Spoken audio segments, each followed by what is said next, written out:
Hi అండి అందరికీ. ఈ వీడియోలో వచ్చేసి కొబ్బరి రైస్ చేస్తున్నానండి. చాలా టేస్టీగా వచ్చింది. పిల్లలైతే చాలా ఇష్టంగా తింటారండి. సో పచ్చి కొబ్బరితో రైస్ చాలా ఈజీగా ప్రిపేర్ చేసుకోవచ్చండి. సో ఫస్ట్ ఆఫ్ ఆల్ ప్రాసెస్లోకి వెళ్ళిపోదాం. ఆయిల్ క్వాంటిటీ వచ్చేసి కాస్త ఎక్కువ తీసేసుకోండి. తీసేసుకునే దానికంటే కాస్త ఎక్కువ తీసేసుకుంటే సరిపోతుంది. సో ఆయిల్ హీట్ అయిన తర్వాత అందులోనే 1/2 టేబుల్ స్పూన్ వరకు జీలకర్ర, 1/2 టేబుల్ స్పూన్ వరకు ఆవాలు యాడ్ చేసేయండి.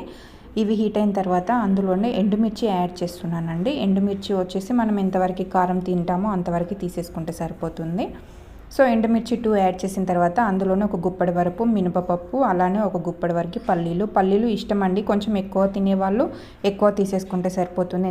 పల్లీలు ఎక్కువ కొంచెం ఇష్టపడే వాళ్ళు ఉంటారు కదా, సో ఎక్కువ క్వాంటిటీ తీసేసుకుంటే సరిపోతుంది. ఇప్పుడు పల్లీలు మంచిగా గ్యాస్ని మీడియం ఫ్లేమ్లో ఉంచేసేయండి. మీడియం ఫ్లేమ్లో ఉంచేసి మంచిగా ఫ్రై అయిన తర్వాత అందులోనే ఒక 3 రెమ్మల వరకు కరివేపాకు కూడా యాడ్ చేయండి. కరివేపాకు ఫ్లేవర్ మంచిగా మనం తింటూ ఉంటే కూడా రైస్కి పట్టి మంచి స్మెల్ అనేది వస్తుందండి. సో కరివేపాకు కూడా ఈ విధంగా ఆయిల్లో ఫ్రై అయిన తర్వాత అందులోనే కాస్త కచ్చాపంచగా దంచేసుకున్న వెల్లుల్లి యాడ్ చేస్తున్నానండి. వెల్లుల్లి వేసేటప్పుడు గ్యాస్ని సిమ్లో ఉంచేసేయండి, ఎందుకంటే వెల్లుల్లి తొందరగా మాడిపోతుంది. మాడిపోయిందంటే టేస్ట్ అనేది ఉండదు. వెల్లుల్లి ఎప్పుడైనా దూరగా వేంపేసేయండి, మంచిగా ఫ్లేవర్ అనేది రైస్కి పడుతుంది.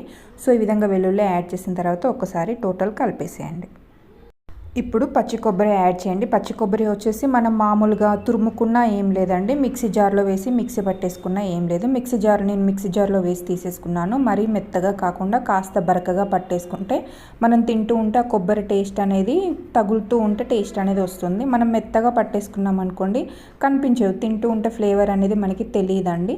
సో అందుకనేసి కాస్త బరకగా పట్టేసేయండి. కొంచెం గుండ్లులా ఉండేటట్టు బరకగా పట్టేసుకున్నారంటే తింటూ ఉంటే పండు కింద పడినా కూడా చాలా టేస్టీగా వస్తుంది. సో ఇప్పుడు ఈ విధంగా కొంచెం పచ్చి వాసన పోయేంత వరకు వేంపుకుంటే సరిపోతుంది. అతిగా వేంపకండి. గ్యాస్ని సిమ్లో ఉంచేసి ఇందులోనే మనం ఎంతవరకు కారం తింటామో అంతవరకు కారం యాడ్ చేసేసుకొని నేను 1 టేబుల్ స్పూన్ వరకు తీసేసుకున్నానండి. సో కారం యాడ్ చేసిన తర్వాత ఒక్కసారి కలిపేసేయండి. టోటల్ మంచిగా చక్కగా కలిపేసేయండి. ఆయిల్ అనేది మంచిగా అబ్జర్వ్ చేసుకుంటుంది పచ్చి కొబ్బరి అనేది. గ్యాస్ని సిమ్లోనే ఉంచేసేయండి. సిమ్లోనే ఉంచేసి ఒక 2 or 3 minutes ఫ్రై చేసుకుంటే సరిపోతుంది. అతిగా ఫ్రై చేసుకున్న టేస్ట్ అనేది ఉండదు. సో ఇప్పుడు మనం కుక్ చేసుకున్న రైస్ ఇందులో యాడ్ చేస్తే సరిపోతుందండి. మీరు హీట్ రైస్ తీసేసుకున్నా పర్వాలేదు, మామూలుగా చల్లారిన రైస్ తీసేసుకున్నా పర్వాలేదండి. సో ఈ క్వాంటిటీ వచ్చేసి ఒక 3-4 మెంబర్స్కి అయ్యేలా తీసేసుకున్నాను నేను. సో రైస్ ఈ విధంగా యాడ్ చేసిన తర్వాత మనం వేసిన ఫ్లేవర్స్ అన్నీ టోటల్ కలిసేలాగా ఒకసారి రైస్కి పట్టించేసేయండి. సింపుల్ అండి, ఎవరైనా ఈజీగా చేసేయచ్చు. చిన్నపిల్లలు కూడా ఈజీగా ట్రై చేయొచ్చు అండి. ఎక్కువ ప్రాసెస్ కూడా ఏముండదు ఇందులో.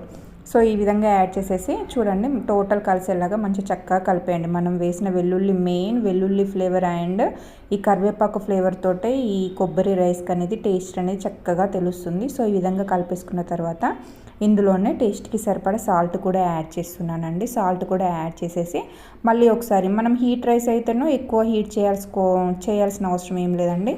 మామూలుగా కూల్ రైస్ అయిందనుకోండి కాస్త మీడియం ఫ్లేమ్లో ఉంచేసి రైస్ని హీట్ చేస్తే సరిపోతుంది. సో రైస్ హీట్ అయ్యేంత వరకు హీట్ చేసేసుకోండి.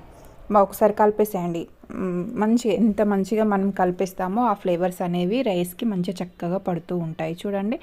చూడండి మనకు రైస్ అనేది కూడా ఎంత చక్కగా హీట్ అయిపోయిందో. 5 minutes సార్ హీట్ రైస్ అయితేనే 5 minutes, మామూలుగా కూల్ రైస్ అయితేనే 10 minutes వరకు హీట్ చేసుకుంటే సరిపోతుందండి. చూడండి ఫ్లేవర్ మాత్రం స్మెల్ మాత్రం చాలా చక్కగా వస్తుంది. ఇందులో ఏ ఫ్లేవర్స్ మసాలా ఫ్లేవర్స్ కూడా ఏం యాడ్ చేయాల్సిన అవసరం లేదండి.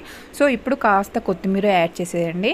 కొత్తిమీర యాడ్ చేసేసి ఒక్కసారి కలిపేసేయండి. కొంచెం కొత్తిమీర క్వాంటిటీ ఎక్కువ ఇష్టపడేవారైతే కాస్త ఎక్కువ తీసేసుకోండి. సో కొత్తిమీర ఫ్లేవర్ మంచిగా పైకి వేసేసి మంచిగా ఫ్లేవర్ టోటల్ పట్టేలాగా మంచిగా కలిపేసేయండి. చూడండి ఎంత సింపుల్గా వచ్చేసిందో. వేడిగా పిల్లలకి ఈ విధంగా చేసి పెట్టారంటే వాళ్ళు చాలా ఇష్టంగా, కొబ్బరి రైస్ అంటే పిల్లలు చాలా ఇష్టంగా తింటారు కదండి. సో ఇలా హెవీ ప్రాసెస్ కూడా ఏం లేదండి, చక్కగా ఇలా చేసి పెట్టారంటే చాలా ఇష్టంగా తింటారండి. సో వీడియో కనుక నచ్చినట్లయితే ప్లీజ్ సబ్స్క్రైబ్ చేసుకోండి. వీడియో కనుక నచ్చినట్లయితే లైక్ చేయండి. So thank you for watching.